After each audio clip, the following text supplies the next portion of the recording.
आइए जानते हैं।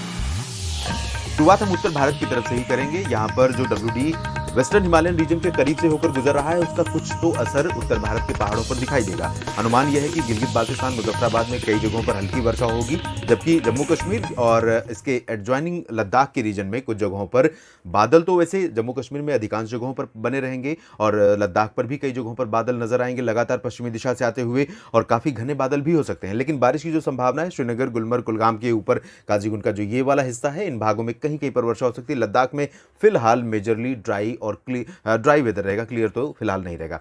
बात हम निचले इलाकों की करें या बाकी पर्वतीय क्षेत्रों की करें तो हिमाचल प्रदेश और उत्तराखंड में पूरी तरह से मौसम साफ और शुष्क रहेगा। शिमला, धर्मशाला, चंबा, ऊना और लाहौल स्पीति, कुल्लू मनाली सभी जगहों पर तापमान भी अब एवरेज के आसपास पहुंचने लगे हैं। तापमान और बढ़ सकते हैं क्योंकि लगातार यहां पर ब्राइट सनशाइन हो रही है और यही कंडीशन उत्तराखंड में भी रहेगी। हालांकि हिमाचल प्रदेश के उत्तरी हिस्सों में ये वाला जो पोर्शन है लद्दाख और जम्मू कश्मीर से सटा हुआ, इन भागों में कुछ स्थानों पर बादल दिख सकते हैं, लेकिन इन बातों से कोई सिग्निफिकेंट इफेक्ट नहीं पड़ेगा मौसम के वर्तमान स्वरूप पर, वर्तमान मौसम की स्थिति पर।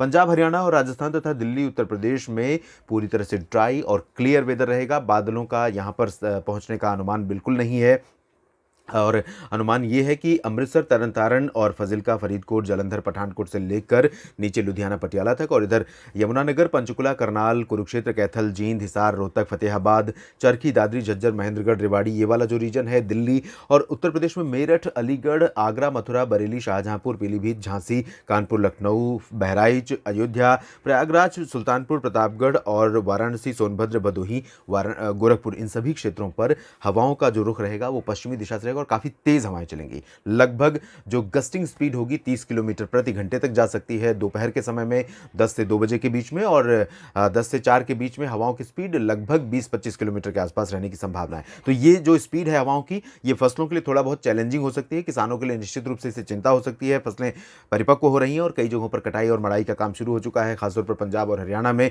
राजस्थान के भी कुछ इलाकों में धीरे धीरे अब फसलें पक रही हैं तो कटाई मड़ाई शुरू होगी, तो यहाँ पर फसलों को नुकसान हो सकता है, किसानों के लिए चैलेंजिंग सिचुएशन रहेगी।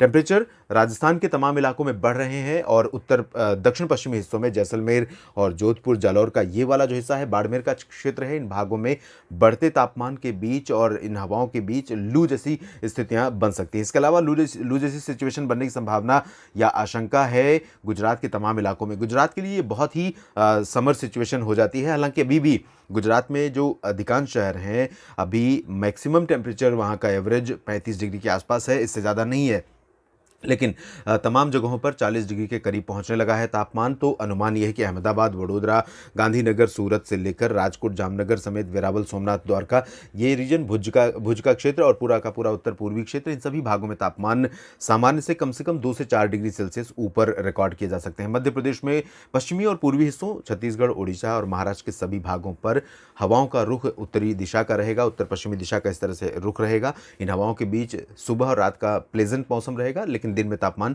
और बढ़ सकते हैं। तो मेजरली ये कह सकता हूं कि उड़ीसा से लेकर ये पूरा का पूरा सेंट्रल इंडिया का जो हिस्सा है, इन सभी क्षेत्रों में ज्यादातर जगहों पर अधिकतम तापमान 1 से 3 डिग्री या 4 डिग्री भी ऊपर रिकॉर्ड किया जा सकता है। गुजरात में एक्सेप्शन होगा, वहां पर कई जगहों पर 4 से 5 डिग्री सेल्सियस एबव नॉर्मल पहुंचने लगे हैं, तो हीट वेव जैसी कंडीशन यहां पर बनने लगी है।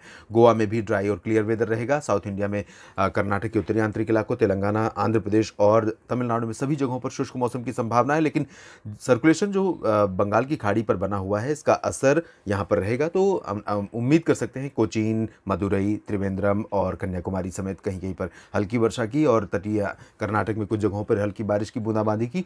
लक्षद्वीप में मौसम शुष्क रहेगा। अंडमान और निकोबार द्वीप समूह में लाइट रेन होने की संभावना है। देश भर के मौसम पूर्वानुमान के इस बुलेटिन में फिलहाल इतना ही। आप लगातार बने रहिएगा मौसम तक चैनल के साथ। धन्यवाद।